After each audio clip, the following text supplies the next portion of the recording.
sa ulo ng mga humahataw na balita. Hataw Balita. Pangulong Ferdinand Marcos Jr. pinamamadali ang pamimigay ng housing units at tulong sa Yolanda survivors. Hataw Balita. Pangulong Marcos Jr. kinilala ang mga bansang tumulong sa ligtas na paglabas ng mga Pinoy sa Gaza. Hataw Balita.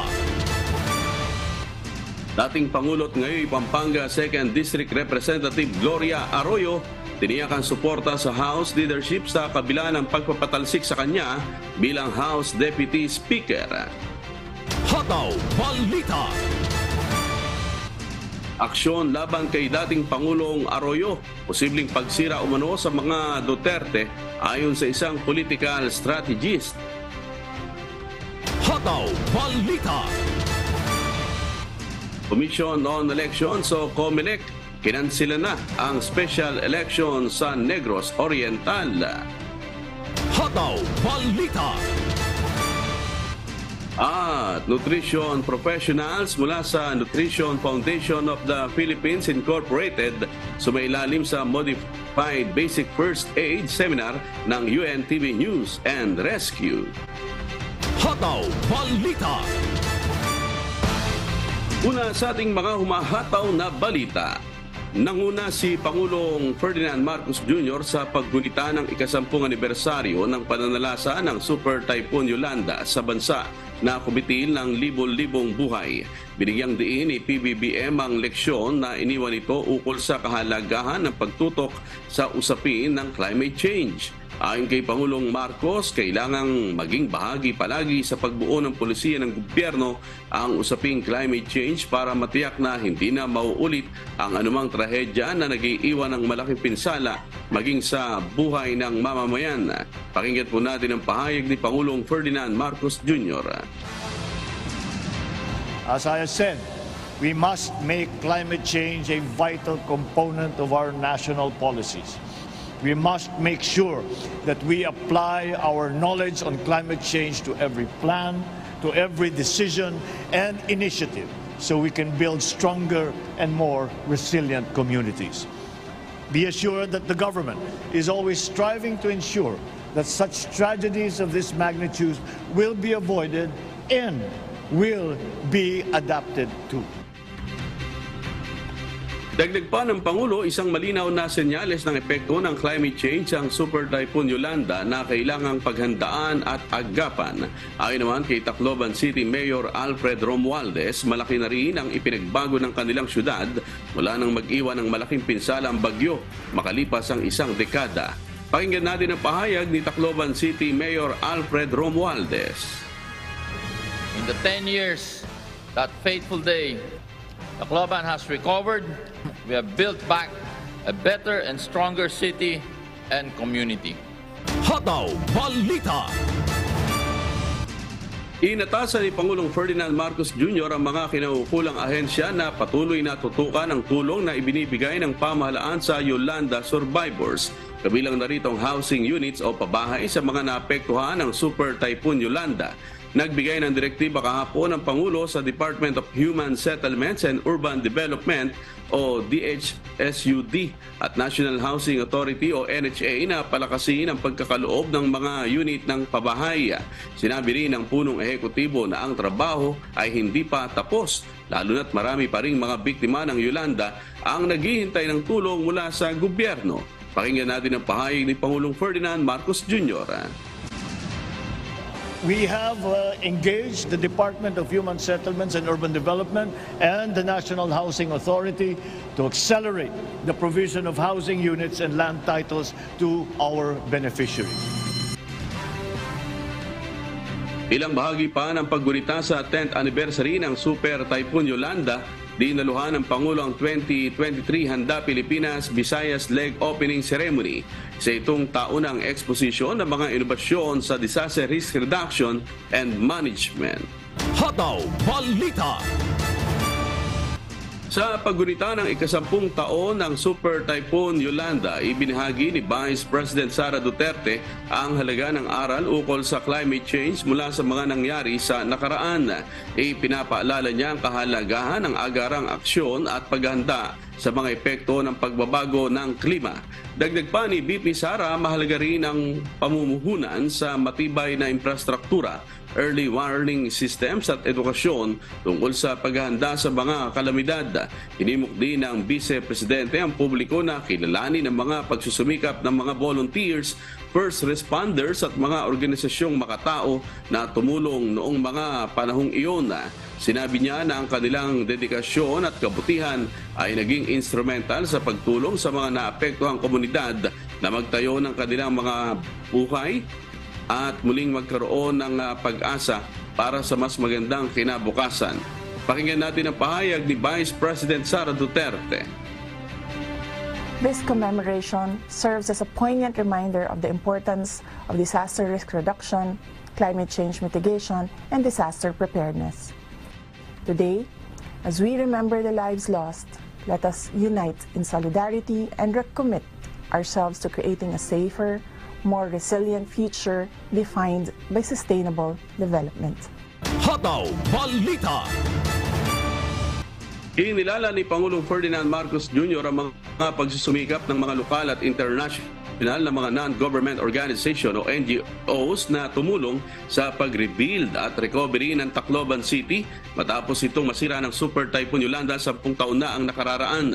Ipinaalala ni Pangulong Marcos na ang mga NGOs at mga pribadong kumpanya ay isa sa mga unang tumugon pagkatapos ng trahedya, kasama ang mga ahensya ng pamahalaan na nag-extend ng tulong sa mga biktima. Binanggit din ng Pangulo ang naging efforts ng pribadong sektor kabilang ang Cash for Work programs at iba pang mga hakbang na tumugma sa mga programa ng pamahalaan. Nakitaan niya noon ang diwa ng bayanihan sa pinakatunay na anyo nito kung kumikilos na walang paanyaya, walang hadlang at walang tigil ang bawat isa. Pakinggan natin ang pahayag ni Pangulong Ferdinand Marcos Jr. Where you never left us, you stayed with us and stayed with us for years until you could see that we had recovered. And for that, we owe you a depth of gratitude that we will never be able to repay. Hataw Balita. Pinasalamatan ni Pangulong Ferdinand Marcos Jr. ang mga bansa na tumulong sa pagligtas na pag-evacuate ng 40 Pilipino mula sa Gaza Strip at sa kanilang pagtawid sa Rafah border crossing. Kinilala ng Pangulo ang malalaking ambag ng Israel, Egypt, Jordan at pati na rin ng Qatar sa pagpapadali ng proseso para makaalis ang naturang mga individual mula sa Gaza. Binigyang diin niya ang mga ginawa ng Department of Foreign Affairs at ang Philippine Embassy sa Israel at Egypt sa kanilang mga pagsisikap na tumulong sa ating mga kababayan na naipit sa kaguluhan sa pagitan ng Israel at mga Hamas militants. Tiniyak ni Pangulong Marcos Jr. na agad na ipoproseso ng pamahalaan ang repatriation ng nasabing mga Pilipino pagdating nila sa Egypt. Pakinggan natin ang pahayag ni Pangulong Ferdinand Marcos Jr. Kinagagalak kong ibalita na 40 sa ating mga kababayan ay ligtas at matagumpay na nakatawid ng Rafah crossing sa Egypt mula sa Israel. Sila ngayon ay patungo sa Cairo, kung saan sila magmumula para makauwi ng tuluyan sa ating bansa sa susunod na mga araw. Nagpapasalamat din tayo sa mga pamahalaan ng Israel at Egypt sa kanilang pagbibigay prioridad sa ating mga kababayan upang makalabas ng kanilang teritoryo. Kinikilala din natin ang mediation effort ng Qatar na siyang naging dahilan upang nagbukas muli ang mga border ng mga naturang bansa. Nananawagan din ng Pangulo na sana'y magkaroon ng pag-asa na makalabas ng ligtas ang natitirang Pilipino sa Gaza sa lalong madaling panahon. Umaasa ako na yung natitirang kababayan na nagnanais ding makauwi, makakatawid na ng maayos kasama ang kanilang mga asawa at mahal sa buhay. Hataw Balita. Samantala, tiniyak ni dating Pangulo at ngayon Pampanga 2nd District Representative Gloria Arroyo na mananatili siyang tapat sa House leadership sa kabila ng pagpapatalsik sa kanya bilang House Deputy Speaker sa plenary session nitong Martes, November 7. Iginit din ito na wala siyang balak na agawin ang liderato ng mababang kapulungan ng Kongreso o anumang hakbang para matanggal sa posisyon si House Speaker Martin Romualdez. Ipiniliwanag din ng dating Pangulo na wala siya sa Pilipinas nang magpapirma ng House Resolution number 1414 ang House leadership upang ipahayag ang suporta sa liderato ng House Speaker. Hindi rin anya magagawang manindigan ng personal para sa Kamara laban sa mga naging pahayag ni dating Pangulong Rodrigo Duterte. Kaugnay nito, tinanggal din sa pagiging Deputy Speaker ang isa pang kaalyado ng mga Duterte na si Davao City 3rd District Representative Isidro Ungab. Hataw Balita. Naniniwala ang political strategist na si Malu Tiquia na paggiba sa kampo ng mga Duterte ang ginawang pagpapaalis kay dating Pangulo at ngayon Pampanga 2nd District Representative Gloria Arroyo bilang House Deputy Speaker nitong Martes, November 7. Sa House Plenary Session, kamakalawa inihain ni House Deputy Majority Leader at Cagayan Representative Ramon Nolasco Jr. ang mosyon para palitan si Representative Arroyo kasama si Davao City 3rd District Representative Isidro Ungab. Kilalang kaalyado sa Kamara ni dating Pangulong Rodrigo Duterte ang mga ito. Ayon kay Tiquia, malinaw umanong ipinapakita sa mga nangyayari sa House of Representatives ang uri ng lideratong mayroon ito sa ilalim ni House Speaker Martin Romualdez. Pakinggan natin ang pahayag ng political strategist na si Malu Tiquia. Hindi ko alam kung sinong advisor ni Speaker. We wouldn't want to be an advisor for such a guy. But, you know, when you do that to a former president twice already in one single regular session, it tells you a lot about the kind of leader Martin Romualdez is. As compared to PGMA. I think the intention really is to destroy the Dutertes. Dagdag pa ni Tiquia, malaking pera ang gagasusin kung ito mismo ang punto ng nangyayaring pagbabago sa Kamara. Plan will take a lot of money because it's still, you know, you go back. May midterm pa tayo. You're not even sure if the vice president will run. So I don't understand why the intention is to, you know, demolish everyone and on the path of trying to provide a contrast na ako mas mabuting leader, sisirain ko kayong lahat. Hataw Balita. Naging malinaw ang posisyon ni Senator Amy Marcos hinggil sa kanyang suporta kina dating Pangulong Rodrigo Duterte at Vice President Sara Duterte. Sa kanyang pahayag, ibinahagi ni Senator Amy na siya ay naging unang gobernador na nagdeklara ng buong suporta para kay dating Pangulong Duterte noong 2015. Para sa kanya, ang dating Pangulo ay may mga katangian na nakikita niya sa kanyang ama na si dating Pangulong Ferdinand Marcos Sr. Kahit na siya na lamang ang natitirang Marcos sa politika, may higpit na paninindigan ang ipinapakita ni Senator Amy para sa pamilya Duterte sa kabila ng mga pagsubok na kanilang kinakaharap. Kasama na rin sa kanyang pahayag ang pagtukoy sa pagsang-ayon ng dating Pangulong Duterte na payagan ang paglilibing sa kanyang ama sa libingan ng mga bayani. Pakinggan natin ang pahayag ni Senator Amy Marcos.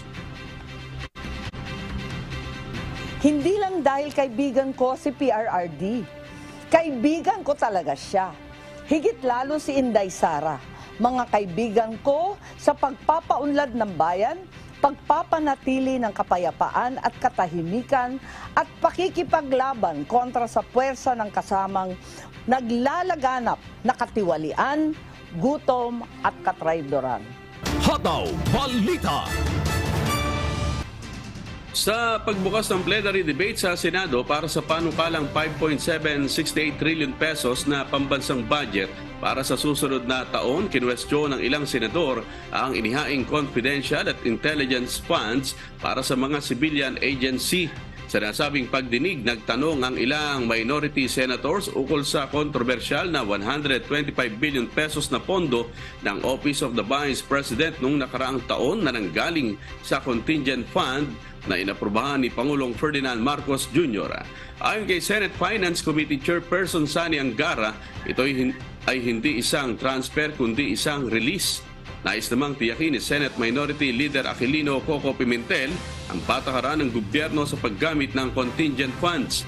Para sa taong 2024, inirekomenda ang alokasyon ng 13 billion pesos para sa contingent fund. Pakinggan natin ang pahayag nila Senator Juan Edgardo Sani Angara at Senator Coco Pimentel. It's a fund that's meant to answer for all contingencies. So, merong travel ho dyan, merong bagong programa ang ating executive agencies or offices. So, the contingency fund has to answer for all of these, Your Honor. Correct. Not just for the need for confidential or intelligence funds. During the budget process nga, we are discussing the aggregate amount for the CIF. Minomonitor natin kasi nga alam natin special treatment doon And yet there is this fund na malaki din, mas malaki pa sa amount na minomonitor natin, na baka pwede rin convertible doon. So if we allow that, I don't think that is good policy, Mr. President. Ayon sa Department of Budget and Management, ang contingent fund ay dapat gamitin ng eksklusibo para sa mga pangangailangan ng mga bago at mahalagang proyekto at gawain na kailangang ipatupad sa loob ng taon maliban sa pagbili ng mga sasakyan. Lahat ng paglabas ng pondo mula sa contingent fund ay nangangailangan ng pahintulot mula sa Pangulo. Hataw Balita. Inanunsyo ng Commission on Elections o COMELEC na kansilado na ang nakatakdasa ng special election sa ikatlong distrito ng Negros Oriental sa December 9. Ayon sa komisyon, pagsunod ito sa resolusyon na ipinadala ng mababang kapulungan ng Kongreso kahapon, November 8. Kabilang sa ibinigay ng mga kadahilanan ng Kamara ang mga natanggap nilang ulat na may nakabinbin pa ang disqualification cases laban sa mga nanalong kandidato sa Region 7 sa nakaraang barangay at sangguniang kabataan elections o BSKE. Kasama rin ang patuloy na pagkwestiyon ni dating Congressman Arnolfo Tevez Jr. sa pagpapatalsik ng Kamara sa kanya sa pamamagitan ng paghahain ng petisyon sa Korte Suprema. Makakaapekto o may negatibong epekto din daw sa peace and order sa distrito at mga kalapit na lugar kung isasagawa umano ang halalan sa ilalim ng kasalukuyang sitwasyon sa Negros Oriental. Pakinggan natin ang pahayag ni COMELEC Chairman George Erwin Garcia. Siguro nga, ang reason din is because kapag nag-special election, magiging moot and academic issue pending before the Supreme Court. But as far as the COMELEC is concerned, you cannot question the wisdom of the House of Representatives. It is purely a political question which only the House of Representatives can answer. Hindi sinabi kung ano yung negative impact sa kanila nang galing naman ito. And therefore, alam nyo kasi, when it comes to the, kaya tayo may mga district representatives, so that yung pulse ng distrito ay maiko-convey sa national level. Hataw Balita. Kilala bilang entertainer sa kanyang morning program si Juan Humalon o DJ Johnny Walker na pinaslang kamakailan nang hindi pa nakikilalang salarin sa Misamis Occidental. Kaya ayon sa kanyang byuda, hindi nila ikinokonsidera na may kinalaman sa kanyang trabaho ang motibo ng pamamaslang. Si MJ Vasquez humahataw. Hataw Balita. Masayahin, mabait at responsabling ama sa kanilang pamilya si Juan Humalon na mas kilala sa tawag na DJ Johnny Walker ayon sa byuda nito na si Cheribel Humalon. Bukod dito, wala rin siyang alam na may kaalit ang kanyang asawa kaya't hindi nila ibinibilang na may kinalaman sa kanyang trabaho ang pamamaril sa biktima. Puro entertainment lang yung program niya na magbasa ng mga greetings sa mga fans niya, then mag-receive ng mga phone calls sa mga listeners niya. At wala rin anilang death threat na natatanggap ang morning radio broadcaster, kaya imposible umano na magkaroon ng kaugnayan ang pagiging radio broadcaster ng kanyang asawa. Sa ngayon po, andito pa rin kami na dadalamhati sa pagkawala ng asawa ko. Then nagsik pa kami ng hustisya sa kung sino man ang gumawa sa kanya. Ayon naman sa Philippine National Police Misamis Occidental, tinitignan nila ang lahat ng posibleng anggulo sa motibo ng pagpatay kay Humalon.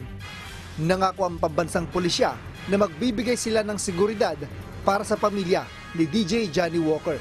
Sa darating na linggo naman, November 12, nakatakdang ilibing ang mga labi ni Humalon.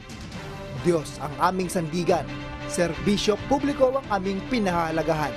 MJ Vasquez, humahataw. Hataw Balita. Pinundina ng Antipas Municipal Police Station ang nangyaring pamamaril noong Nobyembre 7 sa bagong halal na kagawad na si Edmar Perero ng Barangay Dolores, Antipas North, Cotabato. Patungong barangay Magsaysay si Perero nang biglang pagbabarilin ng mga hindi pa nakikilalang mga suspect at natamaan sa iba't ibang bahagi ng katawan na naging dahilan ng kanyang pagkamatay. Si Perero ang ikalawang halal na kagawad na pinatay sa North Cotabato. Sa ngayon, inaalam pa ng mga otoridad ang motibo sa pagpatay sa bagong halal na kagawad. Nananawagan naman ang pulisya sa publiko na tulungan silang makilalang mga suspect sa pamamaril sa pagbibigay ng mga impormasyong makatutulong upang matunton ang mga ito sa ikalulutas ng kaso. Hataw Balita.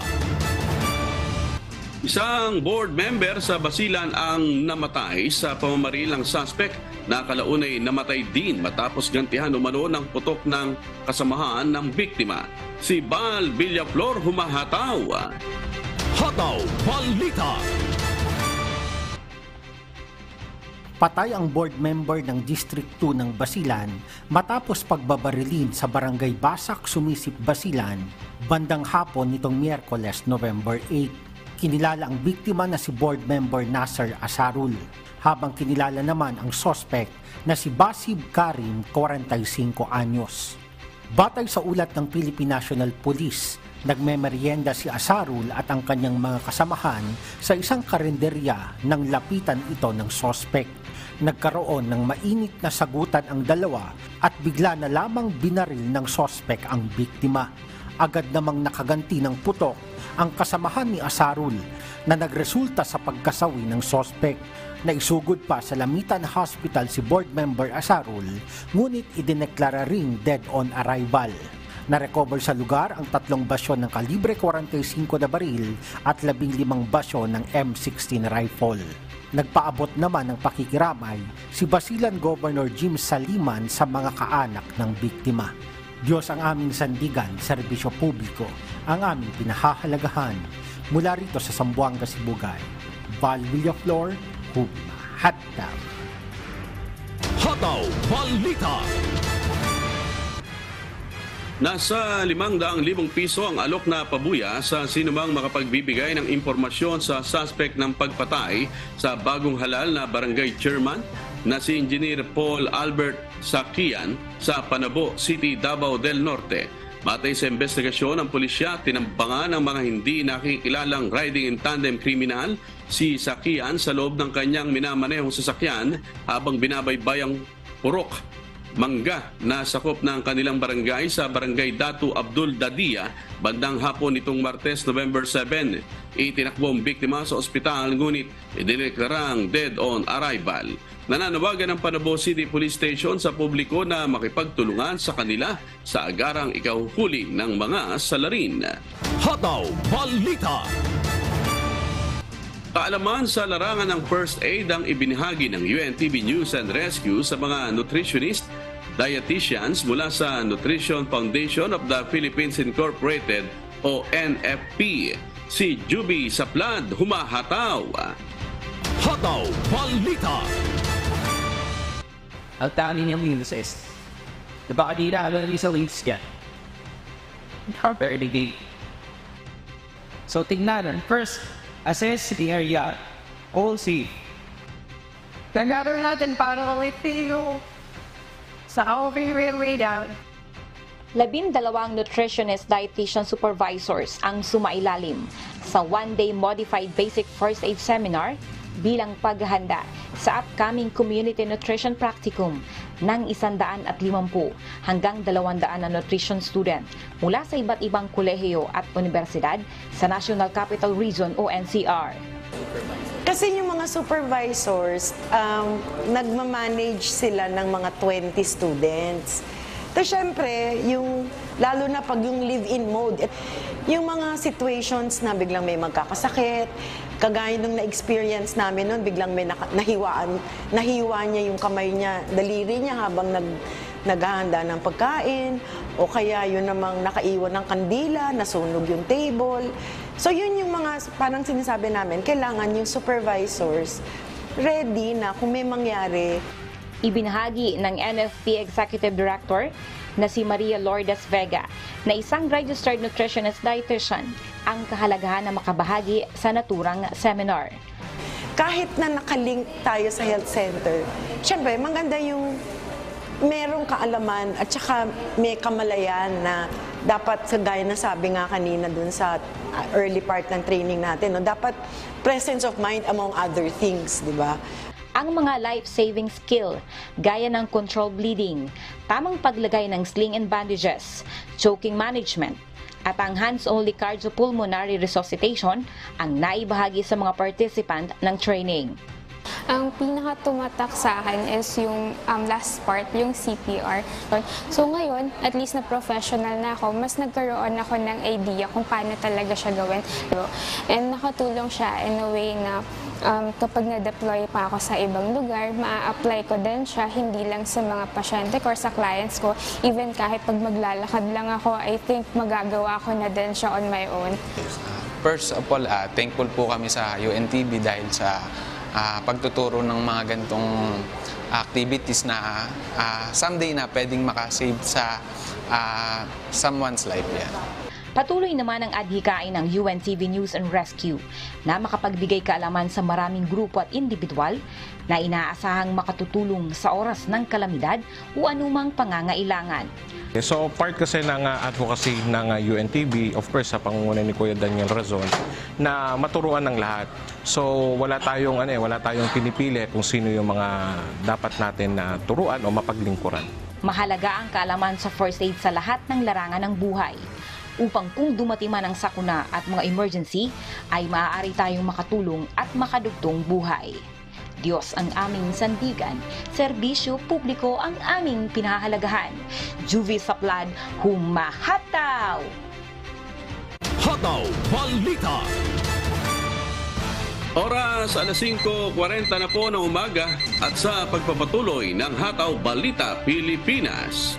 Ginawaran ng Certificate of Appreciation ng Legazpi City Local Government Unit ang UNTV News and Rescue Team Albay kaugnay ng kakatapos lang na Barangay at Sangguniang Kabataan Elections 2023 at Undas 2023. Si Francis Atento, humahataw! Hataw Balita!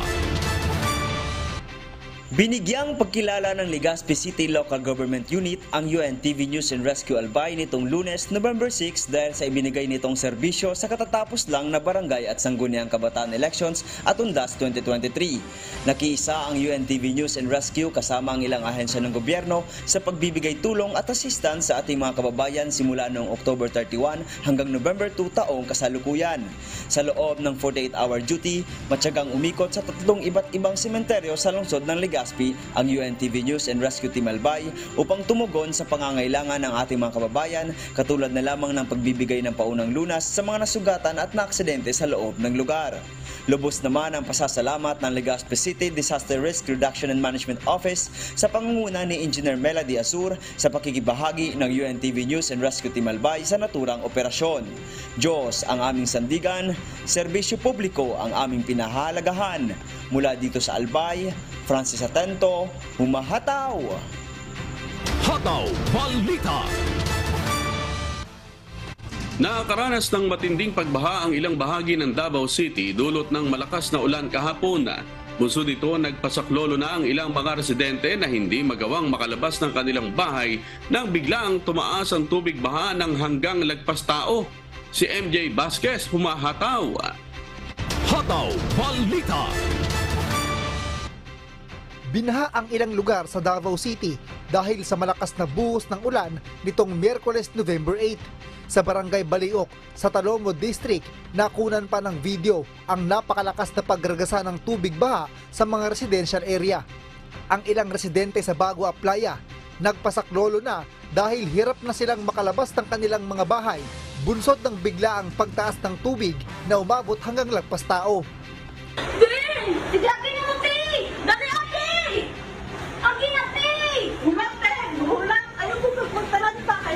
Nalubog din sa baha ang ilang mga lugar kabilang ang Talomo, Matina, Ulas, Bangkal, Katalunan at Mintal. Dahil sa taas ng tubig, hirap nang madaanan ang maraming kalsada. Agad namang idineploy ng lokal na pamahalaan ang rescue groups sa mga apektadong lugar para magsagawa ng preventive evacuation at rescue operation sa lugar. Sa ulat ng Davao City Disaster Risk Reduction and Management Office o CDRRMO, umabot sa Code Orange ang Lipadas River dahil sa malakas na buhos ng ulan. Sa ngayon, patuloy na naka-alerto ang CDRRMO. Wala pa namang naitatalang casualty kasunod ng mga pagbaha sa Davao City. Unang akong gina-remind ang atong mga katawhan diri sa Dakded sa Davao na mag-igmat kita o padayon sa pag-monitor sa inyong lugar. Hilabi na katong mga anaa sa atong flash flood prone areas, no, kung mamahimo, no, kung padayon gyapon ang kusog na pagbunog sa ulan ug ma-monitor ninyo na nisaka na tubig sa inyong area, conduct preemptive evacuation dayon, no, as much as possible para mailayo ta sa disgrasya. Diyos ang aming sandigan, serbisyo publiko ang aming pinahahalagahan. MJ Vasquez, humahataw. Hataw Balita. Sa evacuation centers, namamalagi ngayon ang nasa mahigit 700 individual bunsod ng matinding pagbaha sa Iligan City kung saan 2 ang naitalang nasugatan. Samantala, nasa 40 pamilya naman ang lumika sa Coronadal City dahil sa landslide. Si Feg kaya pa humahataw. Hataw Balita. Aabot sa mahigit 700 at 70 individual ang naitalang lumikas habang 2 naman ang nasugatan sa Barangay Mahayahay, Iligan City kasunod ng walang tigil na buhos ng ulan sa ilang bahagi ng Mindanao. Kinilala ang naturang mga biktima na sina Viana Obac at Sofia Domado. Batay sa records ng City Social Welfare and Development Office o CSWDO, isa ang Barangay Mahayahay sa mga lugar sa syudad na binaha na nagsimula bandang gabi nitong Martes, November 7. Namamalagi ngayon sa evacuation centers ang mga individual na lumikas. Ayon kay City Mayor Frederick Siao, binisita nila ang mga infrastruktura upang matiyak ang kaligtasan ng mga ito para sa mga gagamit na evacuee. Pinaplano na rin aniya nila ngayon ang pagpapatupad ng proyekto hinggil sa paglilinis, pag-aalis ng mga bara at pagpapalalim sa ilog upang mabawasan ang insidente ng pagbaha. May nakahanda na ring pondo ang Department of Social Welfare and Development o DSWD-10 na aabot sa 4.3 million pesos. Bukod dito, aabot din sa 43,567 family food pack ang inihanda ng CSWDO, kabilang na ang nasa mahigit 3,000 family kit, hygiene kits, kitchen kits at sleeping kits. Samantala, aabot naman sa 40 pamilya ang lumikas sa Coronadal City pasado alas 9 ng gabi nitong Martes matapos na mabalot ng putik at mga bato ang daanan dahil sa landslide. Ayon kay City Disaster Risk Reduction and Management Officer Cyrus Urbano, sa gymnasium ng Santa Cruz na mamalagi ngayon ang mga biktima habang nagpapatuloy naman ang isinasagawang clearing operation sa mga lugar. Dagdag pa nito, ang Sitio Ladol ang itinuturing na pinakaapektado ng insidente at kasalukuyang inaasistihan ng City Health Office at Social Welfare Department. Wala namang naitalang sugatan o nasawi dahil sa pagguho ng lupa, ngunit apektado rito ang mga magsasaka. Diyos ang aming sandigan, serbisyo publiko ang aming pinahahalagahan. Mula rito sa Zamboanga City, Fe Gayapa, humahataw! Hataw Balita. Sinuspinde kahapon, November 8, ang pasok sa ilang bahagi ng Mindanao bunsod ng walang humpay na pag-ulan na nagdulot ng matitinding pagbaha dahil sa easterlies. Kabilang sa mga lugar na nagdeklara ng class suspension kahapon ay ang Dipolog City sa Zamboanga del Norte matapos na bahain ang mismong mga paaralan sa lungsod. Sakop ng inilabas na executive order ang baitang mula kinder hanggang grade 12 sa lahat ng public at private schools. Samantala, kabilang din sa may class suspension kahapon ang ilang mga bayan sa Coronadal City gaya ng Banga, Norala, Suralia at Tibuli mula sa elementary at high school levels. Gayon na rin sa Oroquieta City, Misamis Occidental. Hataw Balita. Nagpakita ng suporta ang iba't ibang higher education institution sa Caraga sa pagpapatupad ng Student Crime Prevention Committee o SCPC. Kamakailan lang nilagdaan ang isang Memorandum of Understanding sa pagitan ng Philippine National Police Caraga, Department of Education at Commission on Higher Education o CHED. Hinimok ng National Task Force to End Local Communist Armed Conflict o NTF-ELCAC ang mga ito na makipag-ugnayan sa mga government agency sa Caraga upang masigurong ligtas ang bawat mag-aaral laban sa ginagawang recruitment ng komunistang grupo. Binubuo ang committee ng Supreme Student Council ng mga paaralan kung saan ang school president o school principal ang tatayong chairperson habang ang chief of police naman ang vice chairperson at maging ang punong barangay sa lugar ay may bahagi rito. Nagsasagawa na rin ang Pro 13 ng mga lectures at seminar workshop sa mga paaralan sa rehiyon para sa mas malinaw na kamalayan ng mga estudyante kontra rebelyon at krimen.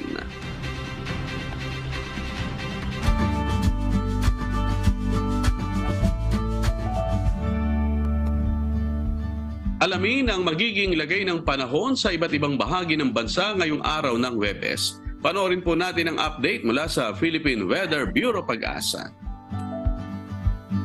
Sa kasalukuyan, patuloy yung ating monitoring dito sa low pressure area. Huli nating namataan sa may layong 395 kilometers sa may west-southwest ng Puerto Princesa City sa may Palawan. Itong nasabing low pressure area ay nananatiling mababa yung tsansa na maging isang bagyo sa mga susunod na mga araw at possible na lumabas ang ating Philippine Area of Responsibility ngayong araw. Samantalang patuloy yung pag-iral ng northeast monsoon sa may bahagi ng extreme northern Luzon at sa nalalabing bahagi naman ng ating bansa, umiiral itong tinatawag natin na easterlies o yung mainit na hangin na nagmumula sa Karagatang Pasipiko. Kaya naman sa buong maghapon, possible din na maging maulap yung kalangitan sa lahat na nasa silangang bahagi ng ating bansa at magiging madalas din yung mga thunderstorms. At para naman sa magiging lagay ng panahon ngayong araw sa Kalakhang Luzon, asahan natin ng maulap na kalangitan na may kalat-kalat na mga pag-ulan, pagkidlat at pagkulog dito sa may bahagi ng Palawan kasama na sa Calayan Islands dahil pa rin sa epekto ng low pressure area. Samantalang ang hanging amihan naman ang nakakaapekto sa extreme northern Luzon na magdadala ng maulap na kalangitan na may mga pag-ulan o may hinang pag-ulan o pag-ambon sa may bahagi ng Batanes at Cagayan kasama na sa Babuyan Islands at sa nalalabing bahagi ng Luzon kasama na dyan ng Metro Manila, bahagya maulap hanggang sa maulap na kalangitan na may mga pulo-pulong mga pag-ulan, pagkidlat at pagkulog especially sa hapon at sa gabi. Agwat ang temperatura sa may lawag nasa 24 to 33 degrees Celsius, sa may Metro Manila at Tuguegarao nasa 24 to 32 degrees Celsius, sa may bahagi naman ng Baguio City 17 to 26, Tagaytay at Puerto Princesa 23 to 30, sa may Legazpi 25 to 32 at dito naman sa may Calayan Islands ay 24 to 30 degrees Celsius. At para naman sa magiging lagay ng panahon sa Kalakhang, Visayas at Mindanao, asahan sa buong maghapon ang generally fair weather conditions. May mga tsansa lamang ng mga isolated na mga pag-ulan, pagkidlat at pagkulog na magiging madalas pa rin dito sa may bahagi ng Zamboanga Peninsula at sa may Basilan sa Lutawi-Tawi dahil pa rin sa lapit ng low pressure area. At ang agwat ng temperatura dito sa may bahagi ng Iloilo ay nasa 27 to 32 degrees Celsius. Dito naman sa may Metro Cebu at sa may Kitaploban, 26 to 32. Sa may Cagayan de Oro ay 25 to 31, sa may Metro Davao at sa may Zamboanga City, 25 to 33 degrees Celsius. At para naman sa lagay ng ating karagatan, sa ngayon wala tayong nakataas na gale warning sa namang baybayin ng ating bansa, kaya naman malaya pa rin mga kapalaot ng ating mga kababayang mga isda at may maliliit na sasakyang pandagat. Iba yung pag-iingat lamang sa mga papalaot sa mga baybayin ng Northern Luzon, kung saan maaari pa rin makaranas ang katamtaman hanggang sa matataas sa mga pag-alon, dulot yan ng hanging amihan. At ang haring araw ay sisikat ngayong 5:54 ng umaga at lulubog naman mamayang 5:25 ng gabi. At napanood po natin ang update mula kay Pag-asa Weather Specialist Patrick Del Mundo. Tandaan, sa bawat araw na ating nasisilayan, tayo magpasalamat sa Diyos na may lalang. Hataw Balita. Isang bagong single ang ating aabangan ngayong November 10 sa ilalim ng KDR Music House. Ang awiting may pamagat na Untitled ay orinal na likha ng Dabaweña singer-songwriter na si Peniel. At kasama rin ito sa kanyang ilalabas na 7-track debut EP sa susunod na taon. Si Gladys Tuabi humahataw. Hataw Balita. Hinirang bilang Wish Covery Originals Grand Winner ang Dabaweña singer-songwriter na si Peniel matapos nitong mapahanga ang marami sa kanyang potensyal at talento sa pagsusulat at pag-awit. Mula rito, palagi na natin siyang naririnig at nakikita sa mga Wish Street concert na isa sa mga nagbibigay emosyon sa mga awiting angkop sa bawat eksena ng short film. At ngayon, muli tayong pinahanga sa kanyang kakayahan dahil isang bagong single ang aabangan ng marami na mismong gawa ni Peniel. Ang awiting pinamagatang Untitled ay mapakikinggan na sa lahat ng digital music platform simula ngayong November 10, 2023 sa pamamagitan ng KDR Music House. Umiikot ang kanta tungkol sa pagiging bukas sa kahinaan, takot at kabiguan. The message of the song is pretty much in summary, a person trying to find peace with their vulnerability or find strength in vulnerability because they've spent a lot of time not being as vulnerable, and for the first time they're like struck with the opportunity to be and they don't know how to act. Nais iparating ng kanta ang laban na maipakita ang totoong sarili na walang halo ng pagpapanggap.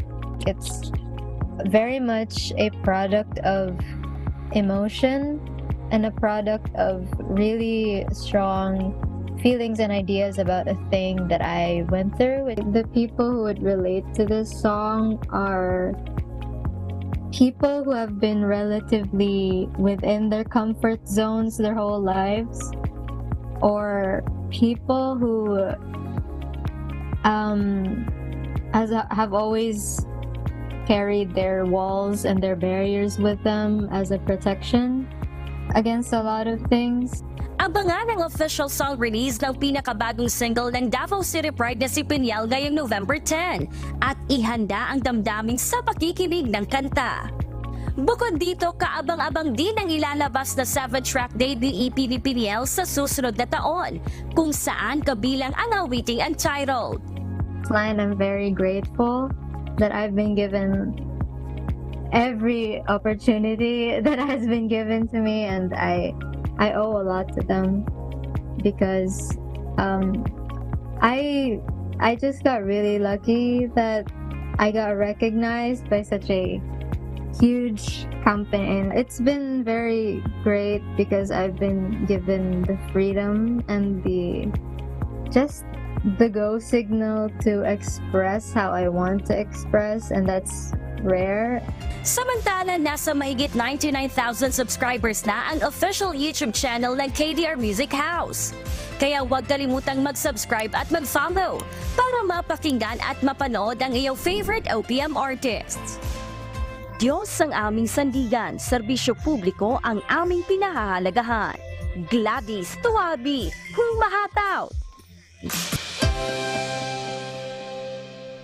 Hataw Balita. Ay, pinababati lang ng mabilis si Brad Wilmar Bernardo, si Brad Brian Evangelista, happy birthday daw, at kay Brian Capili. At mamayang gabi po, alas 7 muli ng gabi, Philippine Standard Time, ang Day 4 naman ng nagpapatuloy na mass indoctrination ng MCGI sa official MCGI social media accounts. Kabilang po ang MCGI channel, ang official YouTube channel ng Members Church of God International. Patuloy rin po namin kayong inaanyayahan na makiisa sa Global Prayer for Humanity tuwing Lunes hanggang Biyernes alas 9:30 ng gabi. Ito po'y naka-stream ng live sa lahat ng MCGI social media accounts. Ang Global Prayer for Humanity ay bukas po sa lahat, anuman ang inyong relihiyon o lahi. At sa aming ibabahaging mga salita ng Diyos na ating sandigan, mula sa awit 101, talatang 5 hanggang 6. Ang sumisirang puri na lihim sa kanyang kapwa ay aking ibubuwal. Siya na may mapagmataas na tingin at may palalong puso ay hindi ko titiisin. Ang mga mata ko'y itititig ko sa mga tapat sa lupain upang sila'y makatahan na kasama ko. Siya na lumalakad sa sakdal na daan, siya'y mangangasiwa sa akin.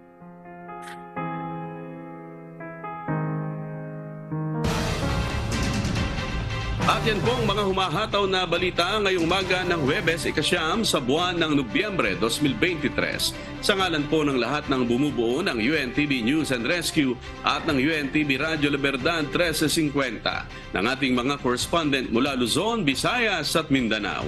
Ako po ang inyong amigo Sherwin Kulubong at dito sa UNTV at UNTV Radyo Libertad 1350. Diyos ang aming sandigan. Serbisyo publiko ang aming pinahahalagahan. Susunod na po ang Good Morning Kuya. Salamat po sa Diyos at magandang umaga.